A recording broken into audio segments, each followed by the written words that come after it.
여러분, 우리의 삶에 어떤 분들을 우리가 스스로를 보호하기 위해서 그렇고, 어떤 사람들을 좀 경계하고 우리를 스스로 보호해야 된다 하면서 나름대로 어떤 사람에 대한 인종과 나라와 이런 것에 대한 경계선들이 있습니다. 그리고 그 경계선들이 좀 높으면 마음에 담이 있는 것이죠.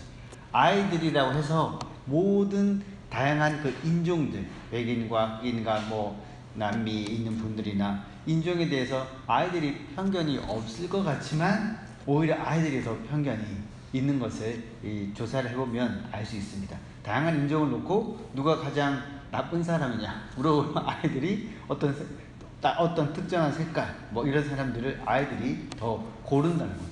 알지 못하는 사이에 아이들의 어떤 편견들이 생긴 것입니다. 여러분 앞에는 어떤 담들이 있습니까? 담의 높이가 어느 정도인 것 같습니까? 그 담 앞에는 누가 있을까요?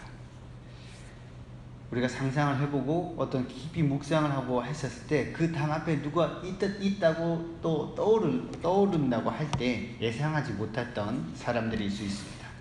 어릴 적부터 부모님이나 선생님, TV나 때로는 어떤 영화의 영향을 받아서 같이 하고 싶었던 사람들의 생긴 모습들이 있을 수 있습니다. 여러분, 이 성수동 근처를 다니시다가 보면 어떤 동네는 젊은이들이 거의 없는 동네들도 많습니다. 서울이라 하더라도 젊은이들이 거의 없는 동네가 많아요.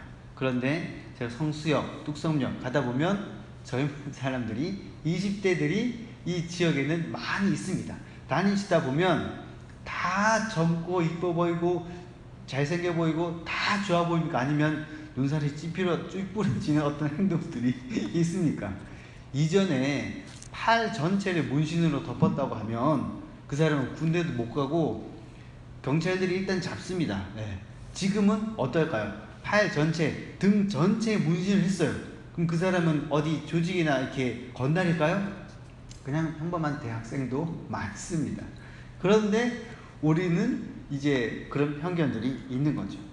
온몸에 문신을 한 바싹 마른 사람, 돈만 밝히는 사장님, 정치 성향이 나와 정반대인 대화가 안 되는 사람들, 사무실에 일하는데 바로 내 옆에 앉아서 계속 거슬리는 행동을 하는 말과 행동을 하는 사람, 어떤 사람들이 여러분 마음에 어떤 벽이 있는 사람입니까? 예루살렘, 오늘 본문에 있는 사람들을 보면 예루살렘 사람들은 예루살렘 외곽에 사는 사마리아 사람들, 그 근방의 이웃 주민이라고 볼 수 있지만 사마리아 사람들을 향해서 예루살렘 사람들은 그 담을 하늘 높이 쌓아놓고 있었습니다. 절대로 그 사람들과 마주치고 싶어 하지도 않았습니다. 요한복음에 따르면 유대인들이 요한복음 4장 9절 말씀, 요한복음 4장 9절 말씀 우리 PPT 준비했는데 띄워주시면, 요한복음 4장 9절 말씀, 유대인이 사마리아인과 상종하지 아니하밀려라 라는 뒷부분에 구절이 있습니다. 사마리아인이 예수님 자신에게 올 때 이런 얘기를 합니다. 유대인들은 사마리아 사람과 말도 안 섞는데 어찌 당신은 저에게 말을 거십니까? 라고 말합니다. 유대인과 사마리아 사람, 이 두 부류의 사람들은 1000년 동안이나 서로를 미워했습니다. 불화의 이유는 여러 가지입니다. 사마리아 사람들이 신앙을 변절했다. 다른 민족과 결혼을 했다. 자신들의 의지는 아니었지만 아수르라는 그 제국에 의해서 이방인들과 결혼했다. 그리고 성전에 대한 의무를 다하지 않았다.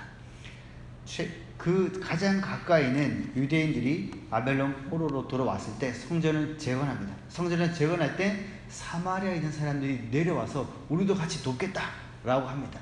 유대인들은 고민을 잠시 하다가 이들과는 같이 할 수 없겠다 라고 분명히 기준을 세우고 이들은 안 된다 라고 합니다. 그래서 그때 사마리아인들은 더욱더 유대인들이 성전을 재건하지 못하도록 방해를 하고 이렇게 공격을 하고 합니다. 그때 이후로 사마리아인은 유대인들의 가장 함께 하면 안 되는 부류들, 블랙리스트에 올라 있었습니다. 유대인들은 사마리아인들의 침대, 부엌, 그리고 심지어는 그 사람들과 같이 숨을 쉬는 것까지도 돌결하게 생각을 했습니다. 정통 유대인들은 아예 이 사마리아는 아주 지금으로 말하면 병균이 옮을 수 있는 지역처럼 생각해서 그 지역으로 가는 것도 꺼려 했습니다. 사마리아 땅조차 밟지 않았습니다. 시간이 2배로 걸리더라도 예루살렘 갈 때 2배로 걸리더라도 사마리아 땅을 둘러서 빙빙 돌아서 여행을 했습니다. 근데 예수님은 그렇게 하지 않았습니다. 요한복음 4장에서도 예수님은 사마리아 땅에 일부러 들어가서 한 여인에게 우물에서 말을 걸고 그 여인에게 복음을 전하고 합니다. 한참 동안 대화를 나눴습니다. 예수님은 그 당시에 사람들이, 유대인들이 문화적으로 이건 안 되는데 라고 하는 금기시하던 사항들이 있는데, 그런 것들을 하나님의 정신에 의해서 하나님의 관점으로 볼 때 불필요한 것이다 라고 하면 얼마든지 그것을 깨트리셨습니다. 예수님은 담을 허물어 버린데, 편견을 허물어 버리는데 아주 유명한 분이셨습니다. 나중에 주님이 빌립을 사마리아로 보내실 목적도 이 막힌 담을 꼭 헐어야 되겠다, 담을 허물기 위해서 빌립을 보내신 것입니다. 저희가 사도행전 8장을 읽었는데 8장 앞부분 5절에서 7절을 보겠습니다. 5절에서 7절 제가 읽겠습니다. 빌립이 사마리아 성에 내려가 그리스도를 백성에게 전파하니 무리가 빌립의 말도 듣고 행하는 표적도 보고 일심으로 그의 말하는 것을 쫓더라. 많은 사람에게 붙었던 더러운 귀신들의 크게 소리를 지르며 나가고 또 많은 중풍병자와 안진뱅이가 나으니 라고 그 일들이 있고 12절입니다. 빌립이 하나님 나라와 및 예수 그리스도의 이름에 관하여 전도하면 저희가 믿고 남녀가 다 세례를 받으니. 빌립은 사도행전에 오순절에 성령 강림이 임하고 많은 사람들이 핍박으로 말미암아서 많은 지역으로 흩어졌습니다.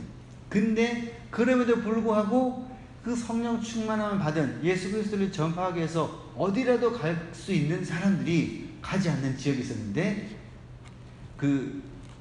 이 사마리아는 사람들이 가지 않았어요. 왜냐하면 저기는 뭔가 복음을 전하기에 꺼리는 지역이었기 때문입니다. 근데 빌립이 그 지역에 가서 복음을 전했고 사람들이 받아들이고 세례를 받았습니다. 그 일들이 예루살렘에도 전파됩니다. 사마리아 성 전체에 부흥의 불길이 솟아올랐습니다. 사도 중에 가장 중심에서 지도자 역할을 했던 베드로와 요한도 이 소식을 듣고 정말 그런 일이 일어났습니까? 그렇다면 저희가 눈으로 확인해 보겠습니다. 사마리아 지역에 복음을 전하러 간 것입니다.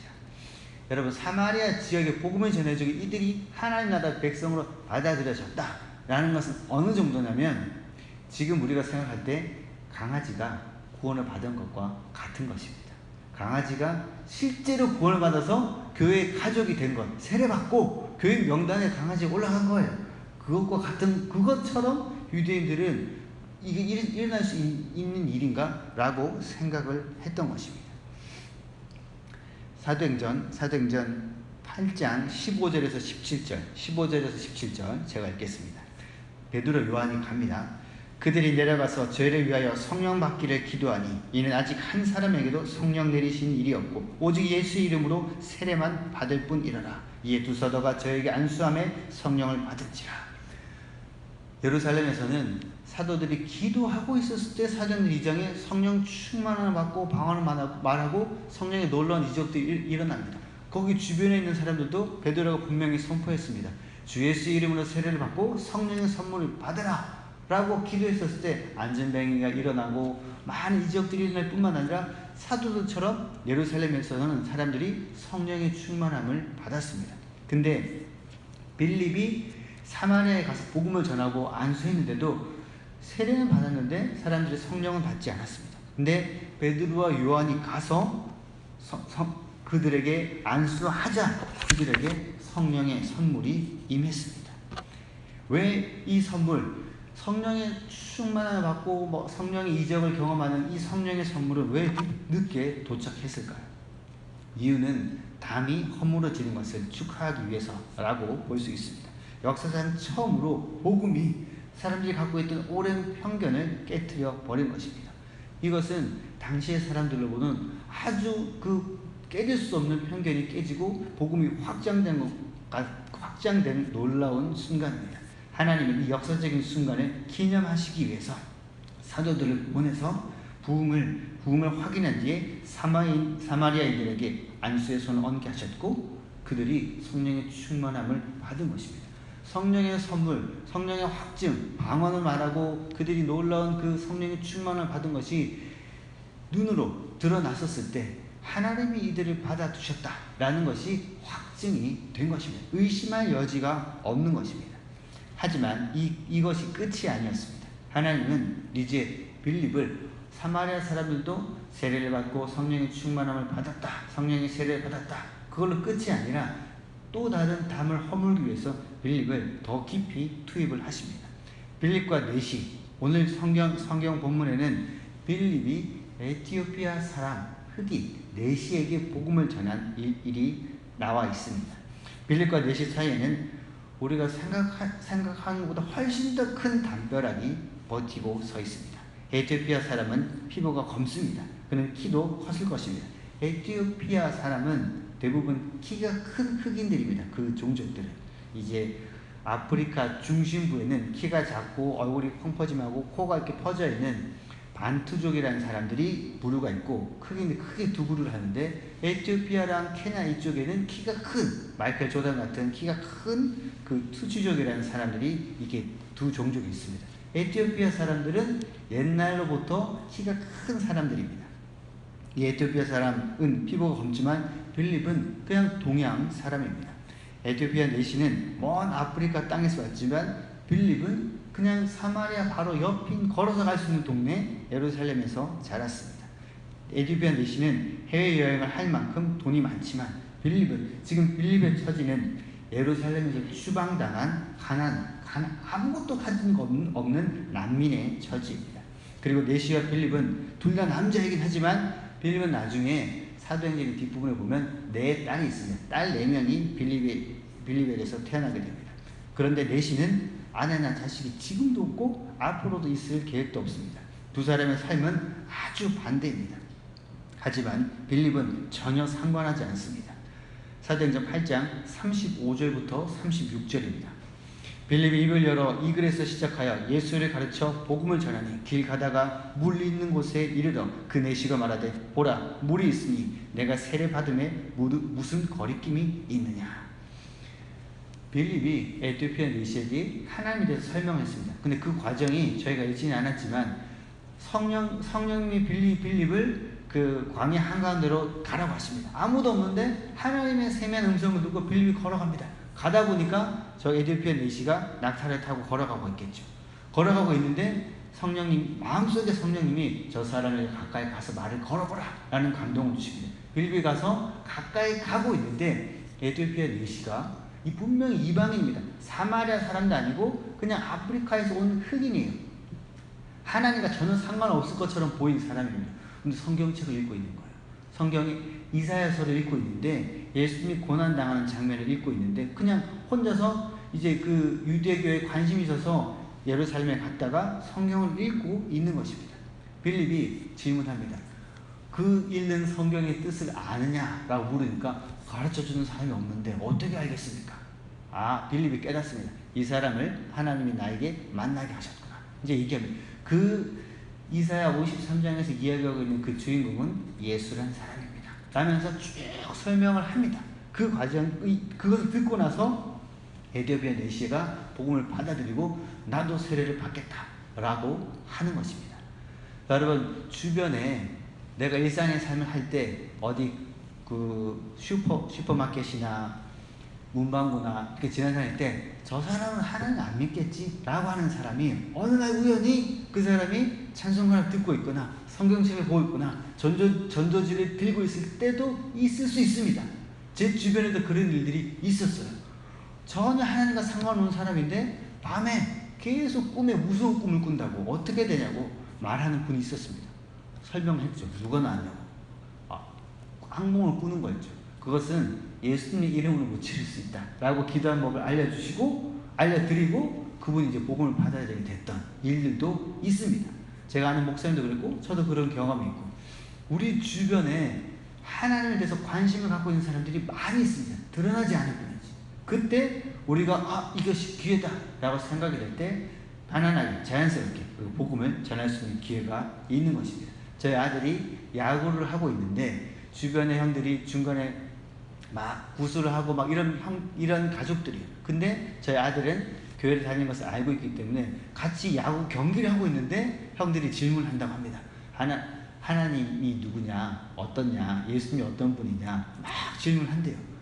지금 복음을 전혀 알지 못하고 관심이 없을 것 같은 청소년들도 하나님에 대해서 궁금해하고 있습니다. 다만 그것을 물어볼 때가 없을 뿐이죠.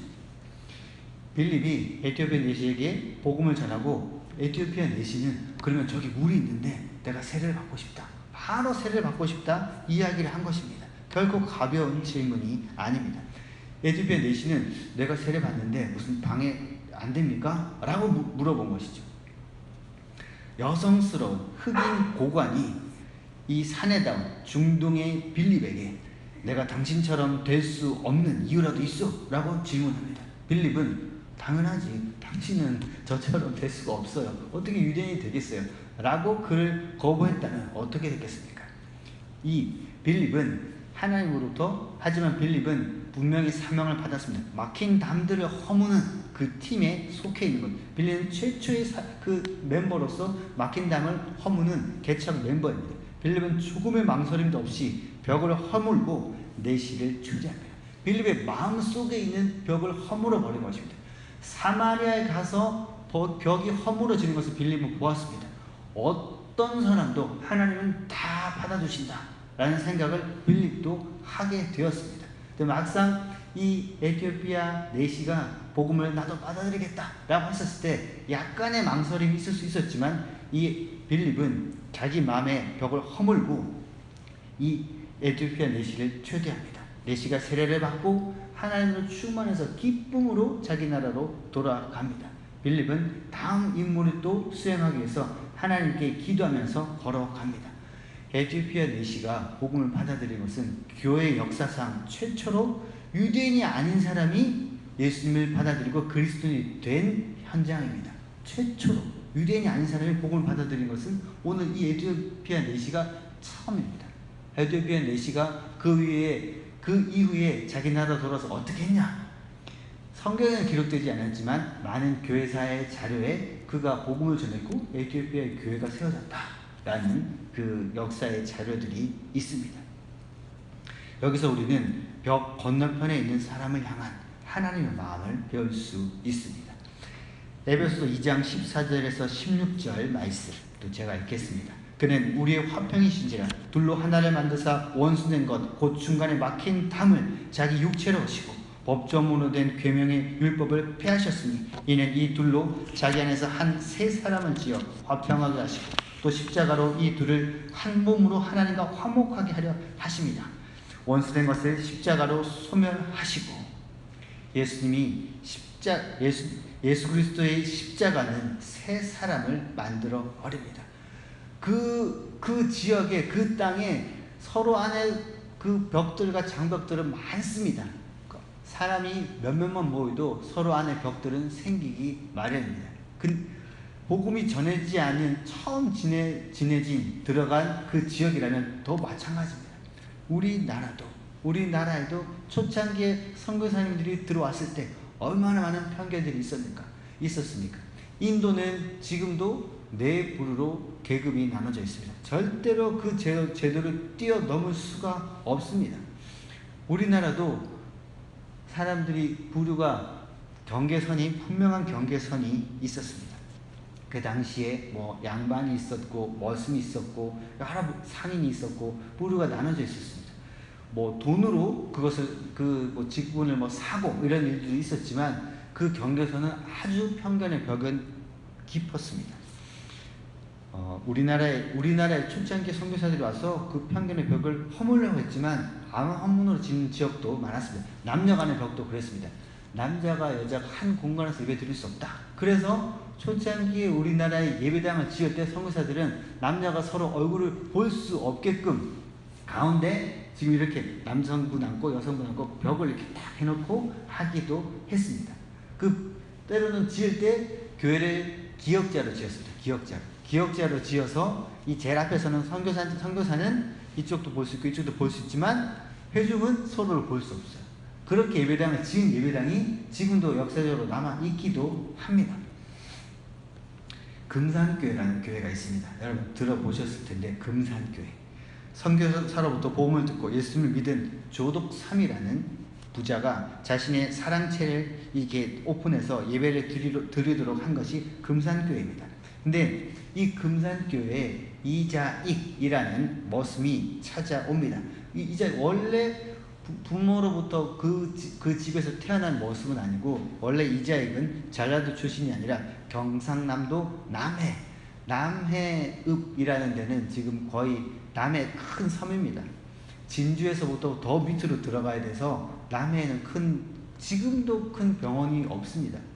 근데 남해도라는 섬에서 출생을 했는데 17살 때 바다 건너편 육지로 건너가면 내가 굶지 않겠구나, 그래도 굶어 죽지 않겠구나 생각해서 혼자 배를 타고 육지로 가는 배에 무조건 탑니다.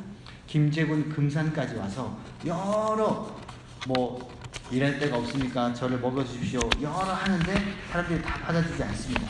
그러다가 거의 배가 너무 고파서 정말 이제 처참해진 상황에서 이 조독삼이라는 분이 이 이자익을 받아들여 줍니다. 17살이니까 힘이 있으니까 일을 할 수 있는 상황이니까 이자익을 받아들여서 머슴으로 집에서 머물게 일하게 해줍니다. 근데 이 이자익은 머리가 똑똑했던 것 같습니다. 조독삼이라는 분이 자기 아들과 주변의 마을들의 그 아들 공부를 시킬 때 이제 서당의 훈장을 불러와서, 과외선생을 불러와서 공부를 시켰습니다. 근데 이 이자익이 마당을 쓸다가 공부하는 소리를 듣습니다. 궁금하니까 계속 들었겠죠? 들었는데 그날 수업한 거 바로 다 외워버린 거예요. 이 조독삼이라는 그 주인이 보다 보니까 이 이자익은 그냥 머슴으로 끝날 인생이 아니구나, 공부를 시킵니다. 아들, 너는 이 공부하는 훈장이 오는 시간에는 일 안 해도 좋으니 앉아서 일을 해라, 그러니까 공부를 해라 라고 같은 반에서 과외를 받게 해줍니다. 공부할 기회를 주었습니다. 그런 상황에서 이 이자익도 복음을 받아들이고 성실하게 신앙생활을 합니다. 그래서 금산교회는 조독삼 주인, 그 교회의 터를 내준 주인과 이자익을 중심으로 크게 부흥을 하기 시작합니다. 그러다가 1년 후에 교회가 부흥하니까, 성도들이 계속 늘어나니까 금산교회에서도 이제 장로 투표를 하게 되었습니다. 장로 후보는 교회에서 가장 열심인 조독삼 주인과 이자익 머슴 두 사람이 장로 후보가 되었습니다. 누가 되겠습니까, 여러분? 당연히, 그러니까 이 조독삼이라는 이 주인은, 상전은 아주 인격과 인품이 흠잡을 데가 없습니다. 다 칭찬을 받았습니다. 그리고 이 조독삼이라는 주인은 이자익보다 15살이나 많고, 그 금산교회 터를 누가 제공했습니까? 조독삼이 제공했습니다. 당연히 누가 되어야 되겠습니까? 조독삼이 되어야 되죠. 근데 투표 한 명 뽑습니다. 투표 결과 이자익 장로가 돼버렸습니다. 딱 투표 결과가 발표되자 사람들이 막 수군거리고 막 이러면서 막 수군거리고 막 교회가 이제 시끄러워집니다.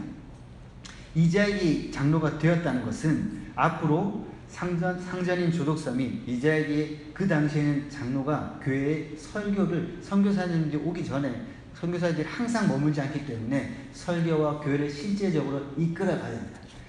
이 이자익이 장로가 되었다는 것은 상전인 조독삼이 이자익의 설교를 들어야 되고, 함부로 평소에도 반말도 할 수 없고 오히려 머슴을 도와서 교회 일을 해야 된다라는 것을 의미합니다. 이런 것이 싫어서, 이런 일들이 그 당시의 교회들에서는 일어났습니다. 이것이 싫어서 곤단별 교회라는 데서는 양반들이 뛰쳐나갔고, 그리고 이것이 말도 안 되는 일이라고 여겼기 때문에 저희 서울에 지금도 있는 그 연동교회에서도 양반분들이 확 뛰쳐나가서 교회가 갈라졌던 역사가 있습니다.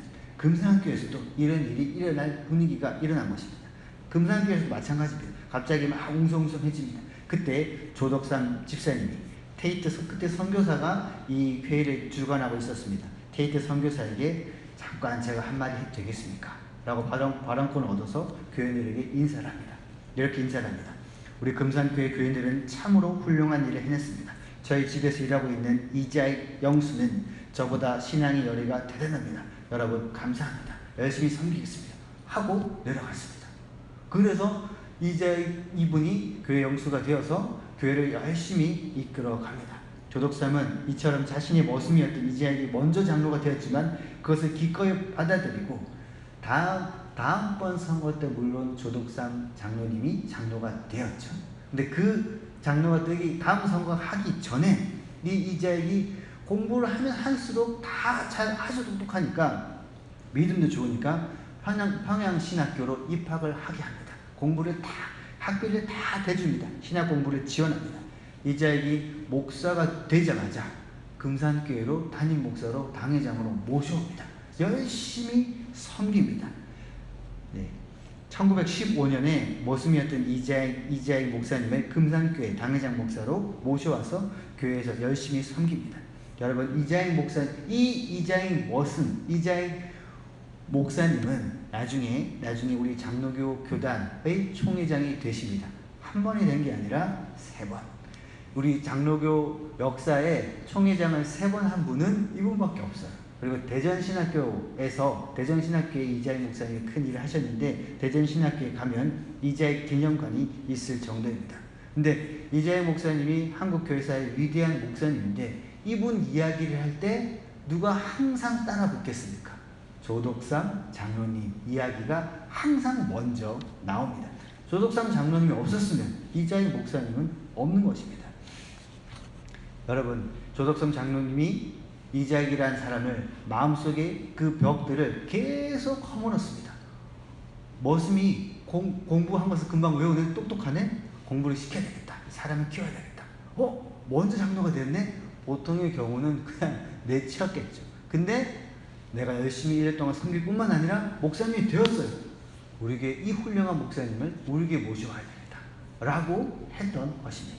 계속 마음속에 벽을 허물었기 때문에 위대한 역사가 일어난 것이죠. 여러분, 지금 금산교회는 국내에 여러 가지 교회들의 성지순례하는 코스들이 있습니다. 그 전라도에 중요한 그 성지순례 코스가 되어 있어서 그 예배당이 그대로 지금 존재합니다. 여러분, 핸드폰에 나중에 금산교회 쳐보시면 제가 했던 이야기들이 쫙 나와 있습니다. 여러분 삶에, 여러분 인간관계, 여러분 세계에는 어떤 담들이 솟아 있습니까? 우리 앞에 있는 그 담들을 뛰어넘지 않는다는, 하나님이 보여주시는 더 넓은 세계, 예비하신 세계, 놀라운 만남들이 있는데 그 만남들을 우리가 경험할 수 없을 것입니다. 여러분의 사마리아인은 누구입니까? 가장 가까이 있는 사람일 수 있습니다. 옆집에서 계속 시끄럽게 떠드는 그분일 수 있습니다. 윗집에서 계속 뛰는 그 가족일 수가 있습니다. 여러분의 에티오피아 내시는 누구입니까? 여러분은 누구를 의심하고 좀 거리를 둬라고 배우셨습니까? 이제 그 담에서 벽돌을 몇 개만 빼내십시다. 하나님 우리를 사마리아로 데려가실 날들을 기대하면서 우리 눈에 보이기에 저 젊은 청년이 혀를 차면서 시선을 회피할 것이 아니라 그가 지금 그 얼굴을 보면 우리가 분명히 돕고 격려할 부분이 있을 수 있습니다. 우리는 전혀 다른 에티오피아 내시라도 진심으로 우리에게 다가온다면 외면하지 마십시다. 우리가 심지어 전도를 나갈 때도, 전도지를 나눠줄 때 우리가 좀 저 사람은 안 왔으면 좋겠는데 라는 사람이 있을 수 있습니다. 그럴 때 그가 진심으로 복음을 기다리고 하나님의 사랑을 필요로 한다면 우리가 마음을 열고 그들에게 다가가십시다. 정치 성향이나 지역, 문화 때문에 하나님이 하신 놀라운 일들을 막을 수 없습니다. 우리가 상대편으로 건너가서 그들을 응원한다면 아군과 적이 사라지고 모두가 하나님의 역사에 동참하는 기적이 일어날 것입니다. 이 에티오피아 내시에게 다가갔던 그 빌립을 지원하고 그 담들을 허무시는 하나님의 역사를 기억하시면서 오늘도 우리의 삶에서 새롭게 하실 일들, 내 안에 막힌 담이 어떤 것인지 우리가 기억하시면서 나아가십시다. 비가 많이 오지만 전도부는 오늘도 나아갈지 안 갈지 모르지만 기도회를 하고 우리는 모임을 한다고 합니다. 오늘 예배 끝나고 전도부 식사가 있고 기도회가 있습니다. 근데 기도해 주시다가 감동이 오잖아요? 그러면 감동대로 하십시다. 비가 많이 오더라도 비를 뚫고 그 담을 허물고 폭물전으로 가실 수도 있고 상황을 보십시다. 우리의 막힌 담들을 허무는 오늘 하루를 살아가십시다. 기도하겠습니다. 하나님 이 땅에 오셔서 우리 안에 있는 편견의 벽을 깨뜨리시고 우리를 고치시고 살려주신 주님, 주님이 하늘과 이 땅의 담을 허물고 우리에게 오셨기 때문에 우리에게 복음이 전파되었고 우리 가족이 살고 우리가 하나님 나라 안에 있습니다. 주님, 우리도 예수님처럼 다른 이들에게 우리 눈앞에 있는 벽들이 있다면 그 벽들을 하나하나 허물기로 결정합니다. 우리가 전혀 다른 사람이 다가올 때 외면하지 않고 마음과 귀를 열고 그를 받아들일 수 있도록 도와주옵소서. 예수님의 이름으로 기도합니다. 아멘.